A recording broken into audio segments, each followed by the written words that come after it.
Today we have Ruian, who is a staff scientist at the Theoretical Biology and Biophysics groups at Los Alamos National Lab.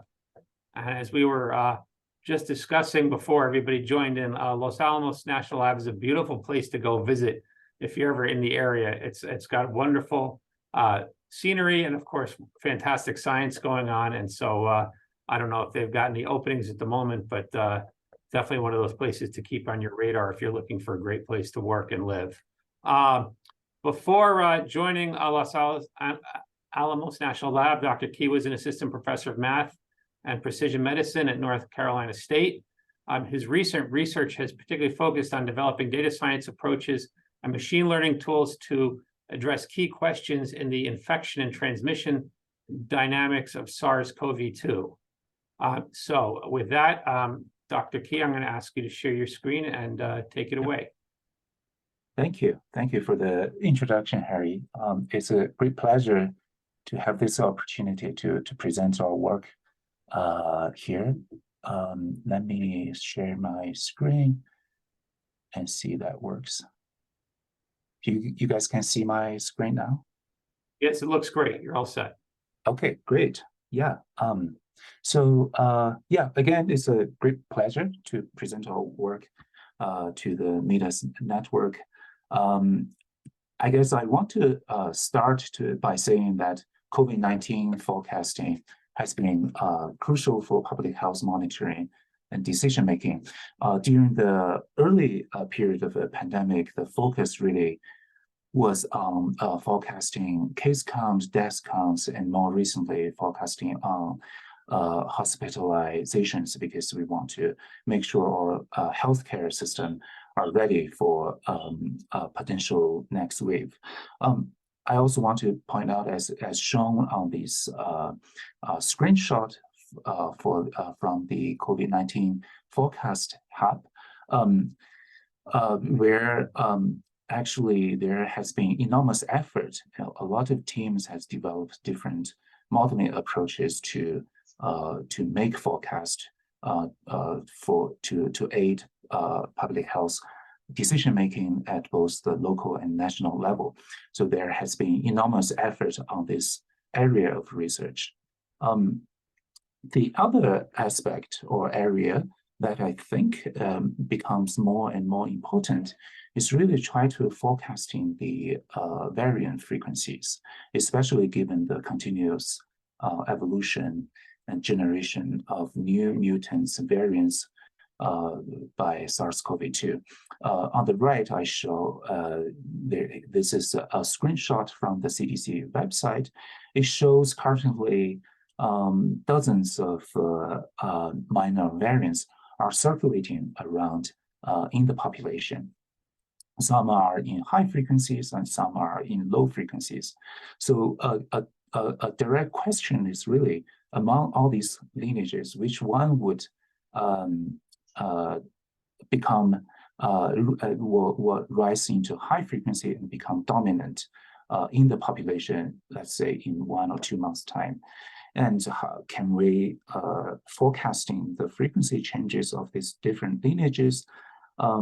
Actually, these questions are particularly important because identifying a subset of lineages that are risky would help more focused experimental efforts for characterizing the pathogenicity or the immune escape of this the variant. This would help to understand its potential public health consequences and timely formulation of new vaccines. So with these questions in mind, in the past couple of years, we have been focusing on developing mathematical tools to address these questions. So I'm going to talk about 2 projects quickly. The first project is a model we developed using graph theory and data science approach, trying to estimate the most recent population change of these circulating variants and try to identify the most rapidly expanding COV2 lineages from their genomic data. In the second talk, where the focus is more on forecasting side, where we developed a machine learning model based on the transformer architecture to forecast lineage frequencies into the future. Let me jump into the first work we did. So this work, let me kind of step a little bit back to describe the underlying thinking of our approach. This is kind of inspired by ideas from the field, so-called the field viral fallow dynamics. Whereas we draw ideas there, but our approach is a little bit different than constructing phylogenetic trees. Let me go through the basic ideas we kind of that inspired us. So let's say there are two populations. One population, there is a rapid viral outbreak. In another population, the outbreak, the virus is circulating in the population, but there is no outbreak. The population size is constant or declining over time. If we sample the number of viral sequences at a particular time for these two types of scenario, and we construct phylogenetic trees, what we realize is the shape of the tree is heavily impacted by past population dynamics. For sequences taken, viral sequences taken during an outbreak, the tree looks more like a star tree. The internal nodes are close to the root of the tree, whereas in the non-outbreak scenario, what we realize is the internal nodes are closer to the tip of the tree. So this is kind of an underlying intuition behind where the shape of the tree reflects largely the past population dynamics. This is kind of rooted very deeply in the coalescence theory and so on. So what we did was slightly different. We used the idea here instead of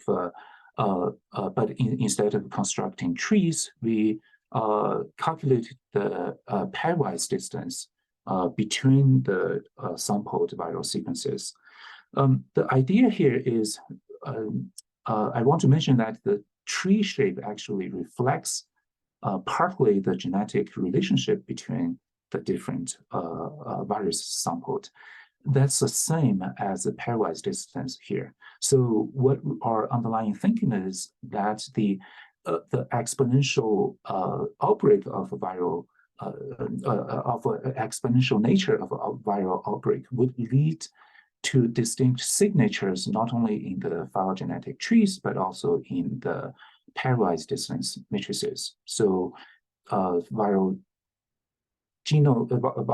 genetic data, when we construct the pairwise distance matrix, those distances taken from outbreak may have different signatures or different patterns than pairwise distance taken from a non-outbreak scenario. So this is a kind of the work we try to do to trying to understand what are these unique or distinct signatures from outbreaks. Before I go into the work, I want to see something. I'm coming from a mathematics background. At least from a mathematical or computational perspective, there are a lot of advantages using pairwise distance matrix. Although I understand pairwise distance matrix may lose some information that can be captured by phylogenetic trees, but for our purpose here, I want to show that these matrices are quite useful. First of all, matrices are much easier from a mathematical perspective in terms of computationally analyzing the matrices. And this becomes critical when we deal with large databases, such as the SARS-CoV-2 database. You have enormous amount of sequences waiting to be analyzed to be able to monitor the pandemic situation in real time. So this is what we did. What we did was the first step is to we selected some major pango lineages between late 2020 to July 2022 in the UK and in the US, where we have most sequence data in these two countries. And then among these selected pango lineages shown in the right, if you can see my cursor, we collected 50 most closely related sequences for days during which each pango lineage were undergoing either initial expansion, which we call outbreak phase, or final decline, the non-outbreak phase. So for example, for the lineage showing here, if you follow my cursor, the points we took those 50 closely related sequences were the beginning period, the dots here, and the ending period here, where there are 50 sequences on a particular day. So from these 50, each of these groups of 50 sequences, we formed 50 by 50 pairwise distance matrix, and then derived the normalized graph Laplacian for each pairwise distance matrix. It's a simple transformation if you're not familiar with the graph theory here. Then we derived the eigen values for each graph Laplacian. And if we order these eigenvalues, we call that as eigenspectrum. And then for each 50 by 50 matrices, we get a list of 50 eigenvalues. And if we collect all the eigenspectra together and put it into the matrix based on the different 50 by 50 pairwise distance matrices collected for different lineages, and we perform a principal component analysis, trying to understand if I have these eigenvalues from different matrices, what would be the features explain the highest variance in the variation of the eigenvalues. So here I want to stop to explain a little bit why we want to do this. So eigenvalues from those Laplacian matrices, it has been shown that those list of eigenvalues reflects connectivity between different nodes in the network. Translating that to the sequences, that just like the eigenvalues, the variation of these eigenvalues reflects the distances between the patterns in the distance between each pair of the genetic sequences. So basically, these eigenvalues is a representation of the relativeness between this group of viral sequences. And then another very nice feature is that these eigenvalues or eigenspectrum does not change if you change the order of the sequences in your pairwise distance matrices. The order of how you calculate that pairwise distance matrix doesn't matter. The eigenvalues are invariant against those orders. So those are the very interesting or nice features the approach has to deal with in the analysis. So here I'm showing the very interesting, and I'm particularly excited about this plot here, where it shows that actually, if we do the principal component analysis and you look at the first component, the PC1, and then what we realize is the PC1 separates the outbreak versus non-outbreak eigenspectrums very well. I want to mention that we didn't tell the algorithms which ones are coming from outbreak, which ones are coming from non-outbreak scenarios. But when we look at the first component, that the most important component explaining the variation in the eigen spectrum. This is what we find in the upper panel. So this again suggests that the population history has a large impact on the patterns we see in the matrices. And then if we plot, we expand this plot into a 2D plot. On the x-axis is PC1 from the PCA analysis, and y-axis is the mean genetic distance in the pairwise distance matrices. As you can see, not only the outbreak and non-outbreak eigenspectra were separated very nicely, the different variants separate nicely as well. If you look at the dots in the right bottom corner, these are dots mostly from the Omicron variant. And then in the middle cloud is a Delta variant, whereas if you look at the outbreak sequences close to the non-outbreak sequences, those are the Alpha variants. So this kind of lead us to think that maybe along this diagonal line here, there's a change of the rate of the expansion of these different variants. As we know, Omicron caused the outbreak by Omicron variant, the BA1, the Omicron variant we used for the BA1 variant here, it expanded very rapidly compared to, let's say, Alpha variant. So this, again, indication for us that these different measures can be used to estimate the population, the rate of a population change. The other thing I want to mention is that we also tested how robust the map here is against the choice of the Pango lineages we selected to build this map. What we realized is that actually this is very robust. As long as you pick up sufficient number of Pango lineages and you follow the procedure I described, and you will arrive a maps very similar to the one I showed you here. So what we did to test the hypothesis is that these measures would give us an indication of the population change in the past, where what we did is to apply the procedure for all the Pango lineages available to us in the UK and in the US. So this is what an example lineage shown on the left. This is Delta in Great Britain. This is what we did to collect data for each lineage.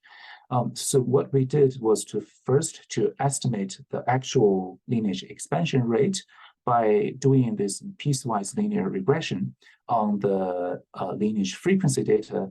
And in the upper figure in panel A shows the piecewise linear regression results, where it break the lineage into 5 different periods. The first period is lineage expansion, and the last period is a lineage decline over time.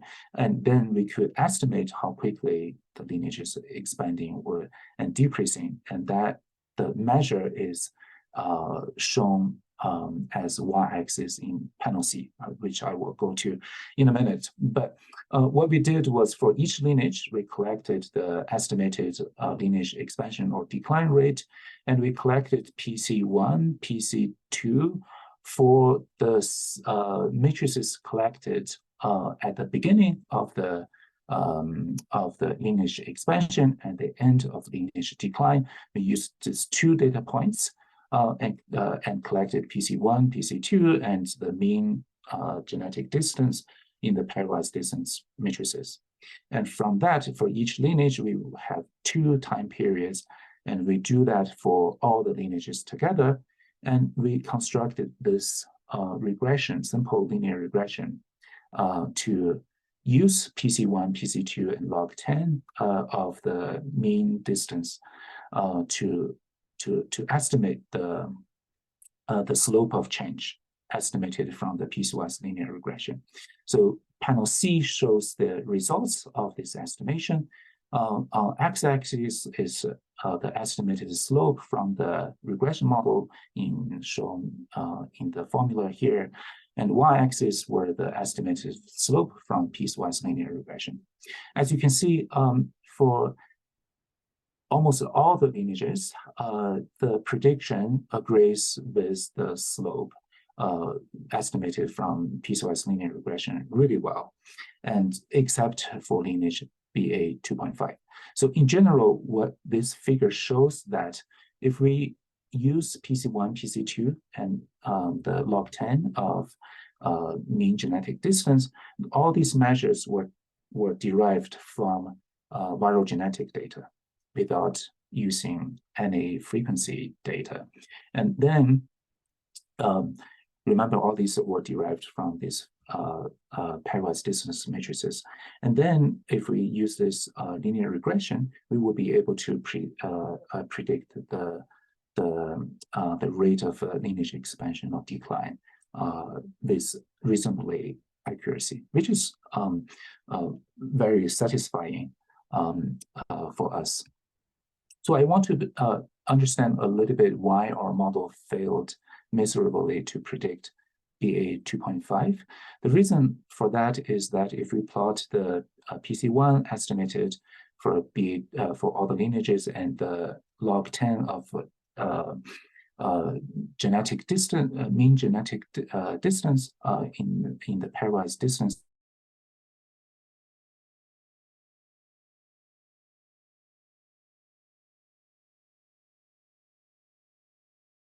we seem to have a little, right. Dr. What K, we you froze up a bit there. is So BA 2.5 has, oh, sorry about that. Do you hear me? yeah, I think the last thing that came across clear was pairwise distance. Okay. Can you hear me now? That's Hello? better. That's better, yes. Okay. Okay, sorry about this. So basically what we realize is that actually BA 2.5 has low genetic diversity. Our model doesn't have power when basically most of sequences are identical to each other. We lose power for the prediction because there's no signal there. And this indicates that for matrices, when we construct those matrices, if there's low genetic diversity, we shouldn't apply this model to make predictions. So this figure tried to show that we could actually use this model for the purpose of pandemic monitoring to identify the most rapidly expanding lineages. This is an example shown for Delta lineage in the US and in the UK on the right. But let me explain the complicated figure here.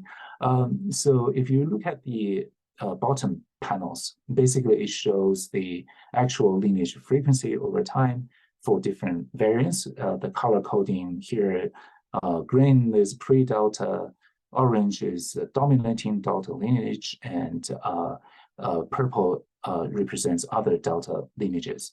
So if you look at the upper panel, it shows over time what are our estimated slope from our regression model based on genetic data looks like.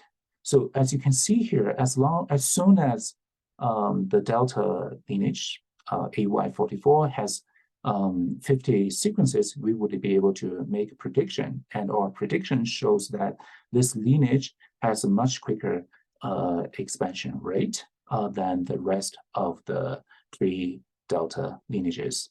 So this is a kind of a correct identification of this Delta lineage when Delta lineage is still at the frequency around 1% to 3%. Just mind you that the y-axis here is a log scale, so it's around 1 to 3% here when we identified Delta as most rapidly expanding lineages. So this is the same story for the data in the UK as well. Another example is the rise of Omicron BA.1 here.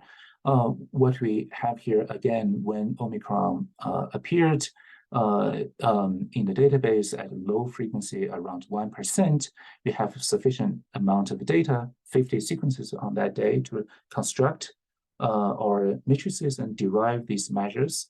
And we actually identified the Omicron lineages are all expanding rapidly compared to pre-Omicron lineages. One interesting thing here we realize is that actually the dominating lineage, which is BA.1.1 for US, is not the most rapidly expanding lineages we predicted in this analysis. Although I would say that we actually identified the collection of Omicron lineages to be expanding much quicker than the pre-Omicron lineages quite clearly. So this is, I think this is a very good results in terms of pandemic monitoring. At least we can say that all these Omicron lineages expanding very quickly, we should pay attention to it. That's kind of when this is in early December 2021.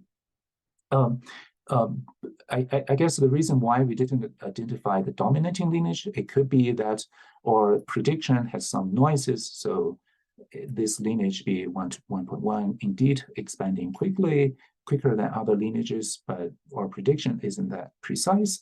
But on the other hand, it's likely that all of them are expanding at very high rate.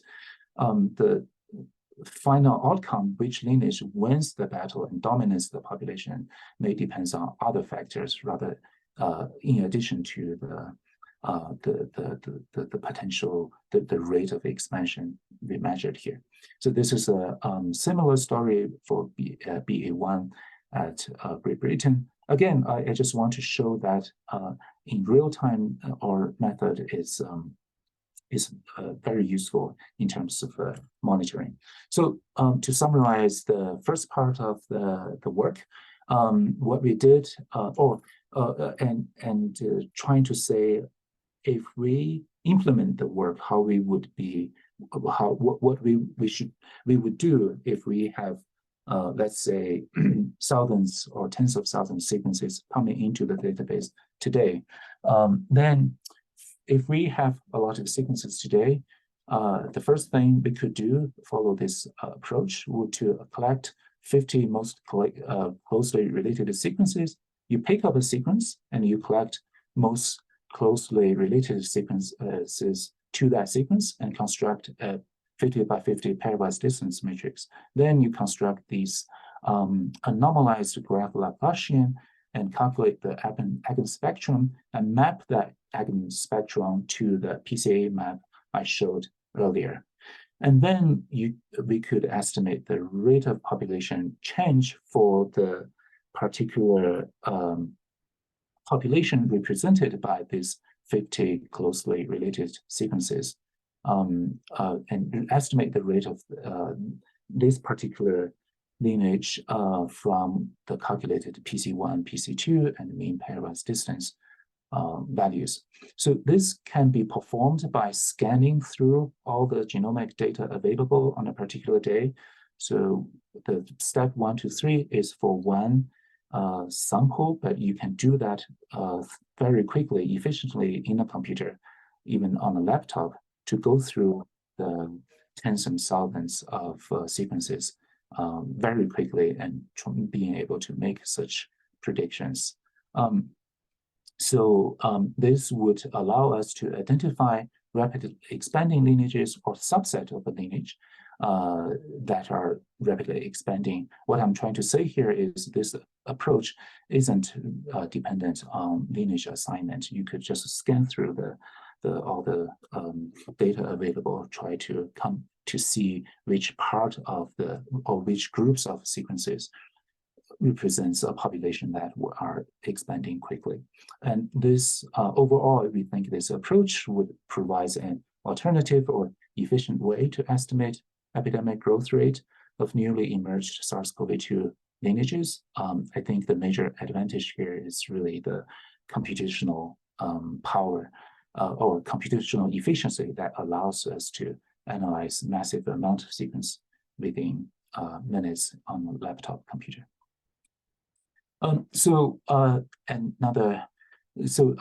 Now what I showed you was to a work estimating the past most recent population expansion to identify most rapidly expanding lineages. Now I'm going to jump to the second part of the work, which is a model we developed to kind of focusing on forecasting future lineage frequencies.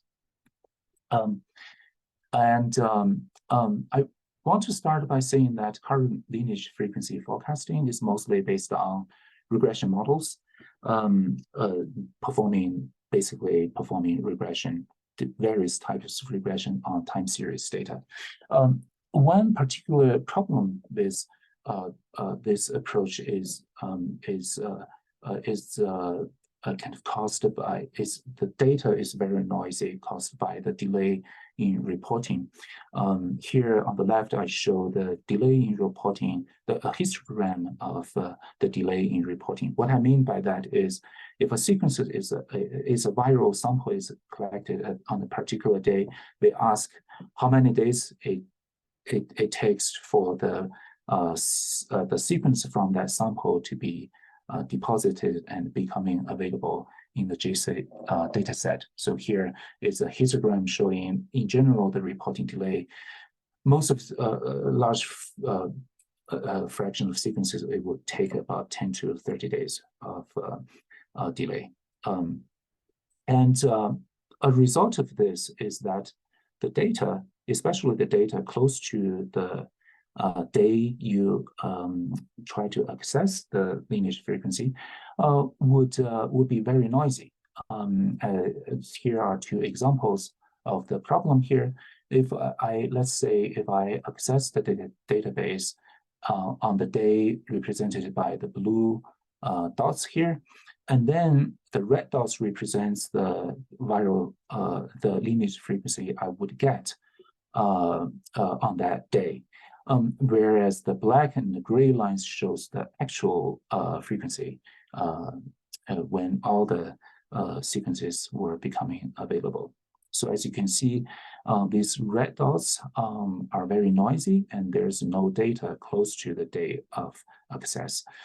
The other problem is that because of the pandemic response, that kind of a lot of time focusing on sequencing the new variants, there are a lot of situations where these initial data, the frequency data, is affected by under or oversampling, especially close to the date of access.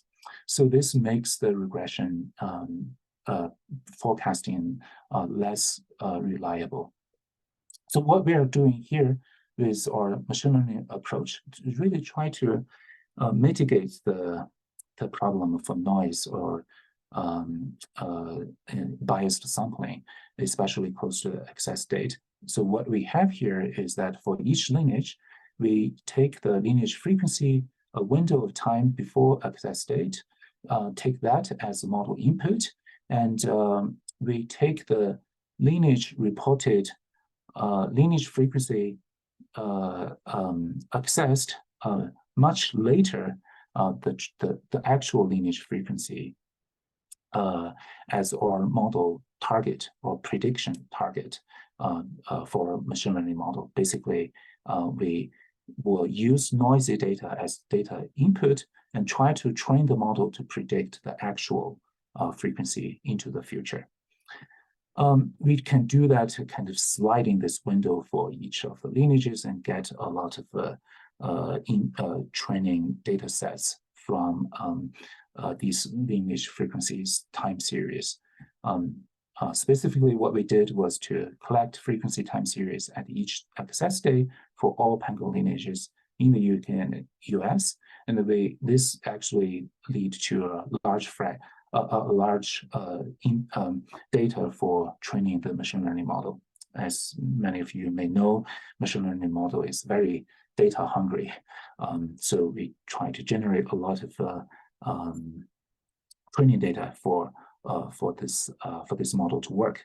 And then we split the data before 2023 and during 2023. The data set before January 1st, 23 was used as a training data set, and we used the data collected during 23 to test our model performance.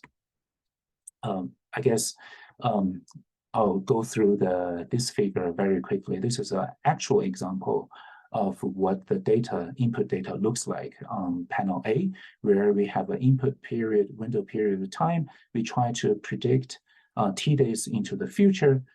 Black dots here represent the actual frequency over time. That's what we want to predict. And the red dots represents the data available to us if we access the day at the access date A here. So the assumption here is that maybe this is today, and the red dots were the data that were available to us. So this is a constructed, this is an actual data set from a particular lineage. And then panel B here shows the actual architecture of the transformer model. Without going into details, transformer model is quite often used in natural language processing models, such as ChatGPT. Of course, our model is orders of magnitude smaller than the model used in ChatGPT. Here, just showing that what the model framework here looks like. It's a much simpler version of the transformer based on the transformer architecture. Here, this slide shows the model performance for prediction at different days. We ask the transformer model to make predictions on day 14 all the way to day 60, 2 months time into the future. And we compared our model performance to results we get from simple linear regression. So this is a simple linear regression. So as you can see, the transformer model outperforms linear regression by quite a large margin. And the other interesting aspect we realize is that we don't lose a lot of accuracy when we use the model to predict 6 days into the future compared to 14 days into the future. For example, the y-axis here shows the mean absolute error. What that means is if we predict 6 days into the future for a particular lineage, on average, the prediction is about 0.4, on average 0.4 logs difference than the actual frequency. So this is calculated on the log 10 frequency scale. 0.4 log 10 difference is actually not a large difference. For the sake of time, maybe I'll skip. Maybe the other thing I want to mention is that if we categorize the error, the MAE, according to the prediction frequency, here actually what we see here is that for the high frequency variance, for example, frequency reaches to 10% or even larger than 10%, our model prediction outperforms the linear regression by quite a large margin. So this is actually the lineages we are interested in. When they are in low frequency, we want to correctly predict they will become a high frequency lineage. So this is actually a particular part where we care about and where our model performs well compared to a linear regression model. So this kind of suggests our model is being able to identify those lineage that might become a dominating lineage. We also realize next-gen making a forecasting based on multinomial logistic regression. It's a very nice web tool and very showing very intuitively how different lineages will behave over time. This is quite nice too, but I want to mention that in order to do this logistic regression, they have quite stringent criteria for making forecasts. I think most of it is to mitigate the problem of noise in the data.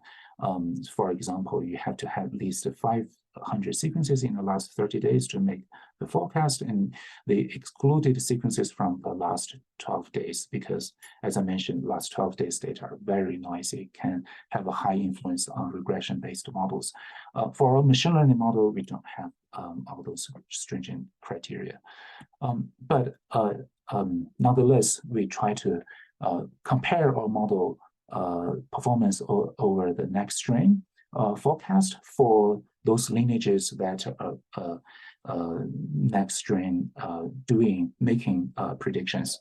So this is a subset of lineages where our model can do, but we take those lineages to compare to the next strain forecast. What we realize here is that if you categorize the error between the predictions when lineage frequency is increasing, which is most important, I think, for monitoring purposes or forecasting purposes, versus lineage decreasing, our model actually performs much better, outperforms next strain predictions here. So our model, overall, our model performs well when data is noisy, and lineages when lineages increases in frequency. And also, again, I want to mention that our model we don't have stringent criteria, so our model can deal with lineages that are low frequency or have less sequence counts than the next strain model. So here shows a few examples where to compare the model, our model prediction versus next strain model prediction. This is based on 40 days forecasting. Orange is a next strain prediction. Blue is the data, and the green are the transformer model. These orange data points were taken from the next strain website. They nicely made their predictions available. As you can see, when lineages are increasing, our model actually do a pretty good job at predicting the actual frequency into the future. Whereas our model, if you look at the lineage that is decreasing in frequency, the next strain model performs really well. I think the major reason here is really when the lineage frequency is decreasing, typically the input data, there are a lot of sequences in the database, there's less noise in the input data. That makes the regression model performs reasonably well. So again, this is the last slide I'm going to show, then I'll wrap up.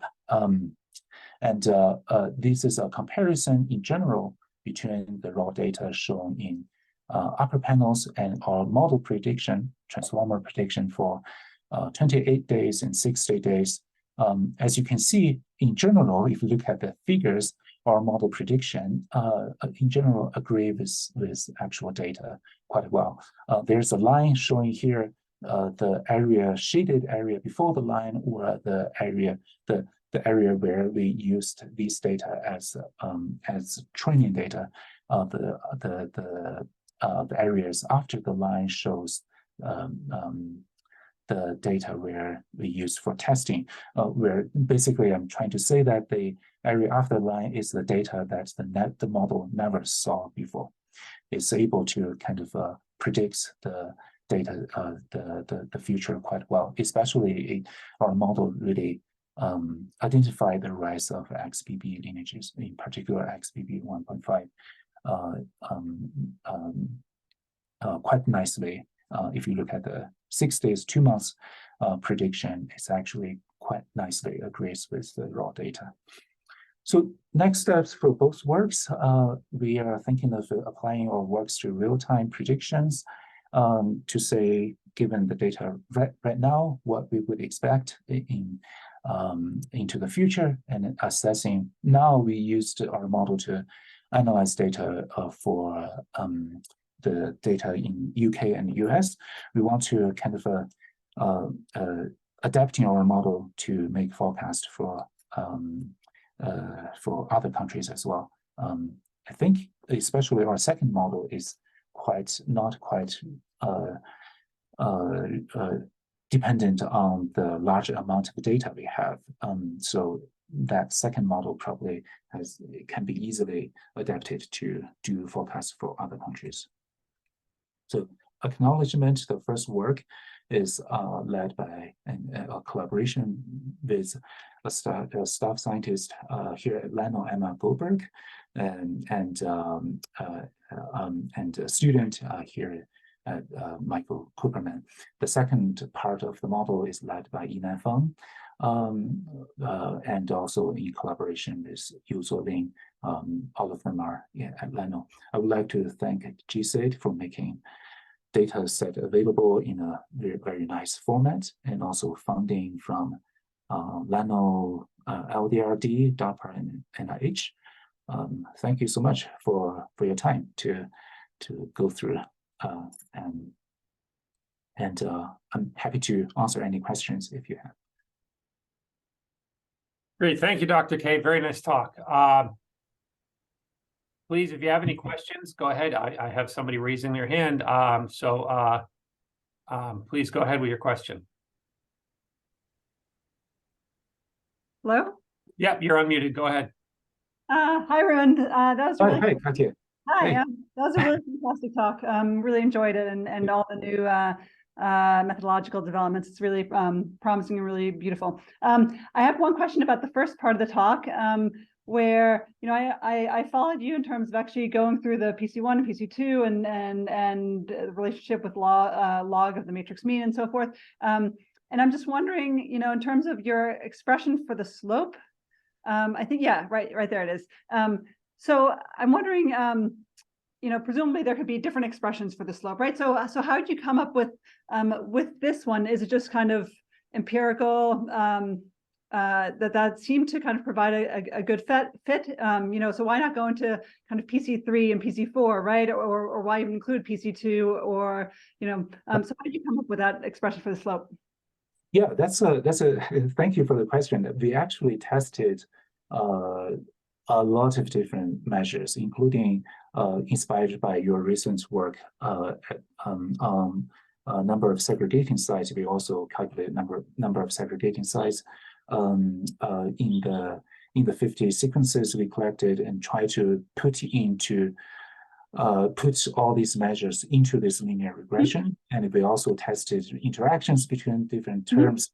It looks like the most important are actually PC1 plus log 10, the matrix mean. PC2 improves the model prediction statistically significantly, but it's by a small margin. So we tested different forms, but this is kind of the one we find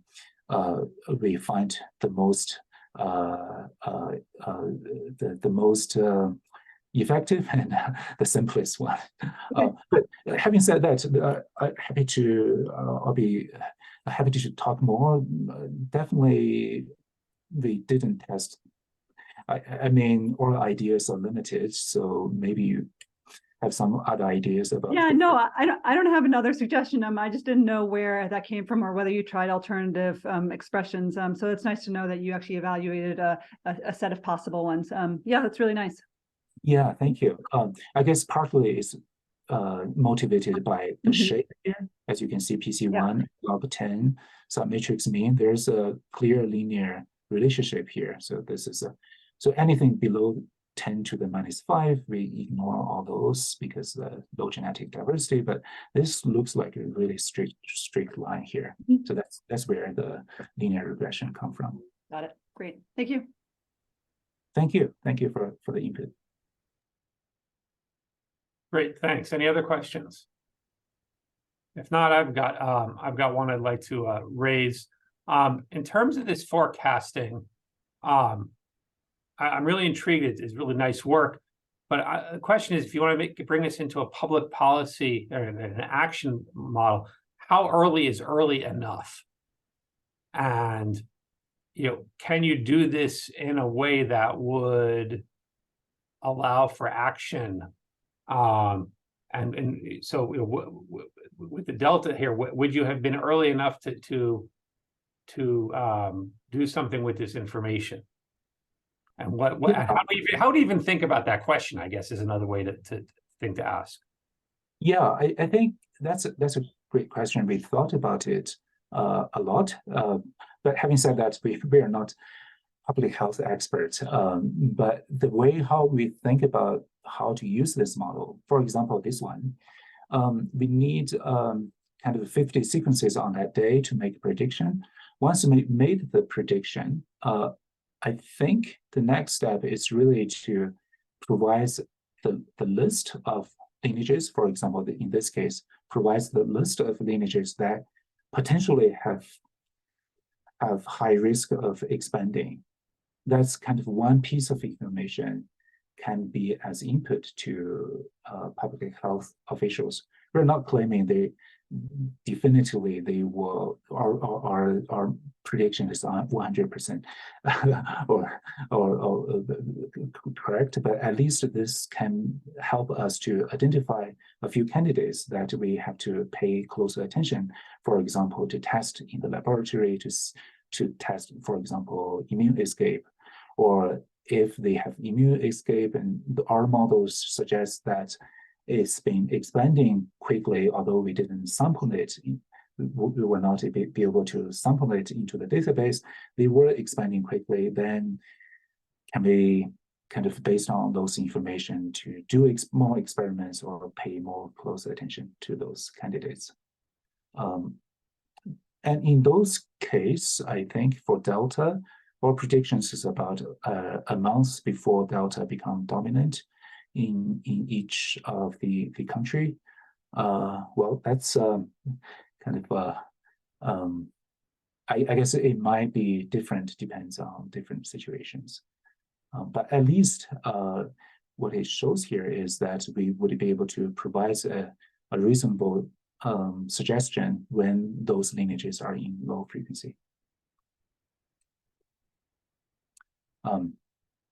I know probably it's not a satisfactory answer. It's a really hard problem.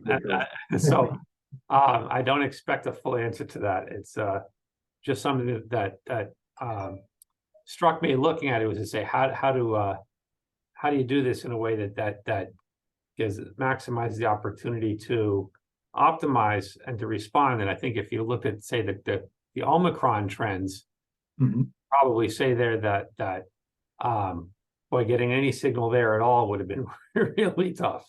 Because it took off so quickly that the time to react was almost non-existent. Exactly. Yeah. So I do have another question, because I'm not seeing anybody else raising their hand or in the chat, but in terms of the machine learning models, do you treat each strain as independent? And you know, is there any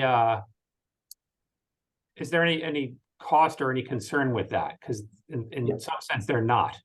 Yeah, that's a great question. So when we train the model, we treat each lineages as independent. That's for reasons where we want to make the model simple and not so data hungry. If we treat it like simultaneously at the same day and consider multiple lineages, there won't be sufficient enough data to train the model. So we treat each lineage as independent, but when we make, so this is a kind of a measurement against independent predictions. When we do the forecasting here, and this part, here, basically, when we use the model, when we consider the predictions for all the lineages at a particular day, and based on their independent predictions, we normalize the actual frequencies for the particular day. So this is what's shown here. So this is so our model is trained on independent lineages, but when we use it, we should we think we should use the model to kind of take all the predictions at that day into consideration. Yeah, do you think it might be interesting to go to a model where maybe as you train, you give each of these individual models some indication of the relative frequencies of other strains? You might be able to encode that in some way and add it to the training data. Interesting. Yeah, so that would be another part of the input that Yeah. we could use. Yeah, that's a great idea, actually. Yeah. I don't know if it's a good idea or not, but it just strikes me as that you might get slightly better fidelity by backing off a little bit from the independence assumption there. Yeah, totally agree. Totally agree. So I guess the major problem here from the machine learning perspective is really if we have more inputs, then probably we need more data to inform the model. So there's a trade-off here. In terms of, but that's something definitely interesting to test. Got it. Any other questions from the audience? We usually have a very quiet audience here, but let me just throw the one more question I had at you then. Yeah, sure. So in your machine learning model, did you have any recurrent components in your structure? Because that's the first thing that came to my mind is, oh, it's a time series production. You should be doing something like an RNN. Was there any of that? It was hard to tell from your figures. You mean recurrent figure meanings to return structure, right? Like, yeah, in your transformer. Yeah. So I guess one recurrent feature is we have short-term prediction from one model. That would be the input to, for example, I predict day 14. I would use that as input to predict day 28. So that's recursively feed back into the model input to make those predictions. Got it. Okay, thank you. Okay, I'm not seeing any other questions, and we are just about at the top of the hour here. So I think we'll call it a day. Thank you, Dr. K, for a very interesting and informative talk. I wish everybody a good holiday, and we'll see you at the next webinar.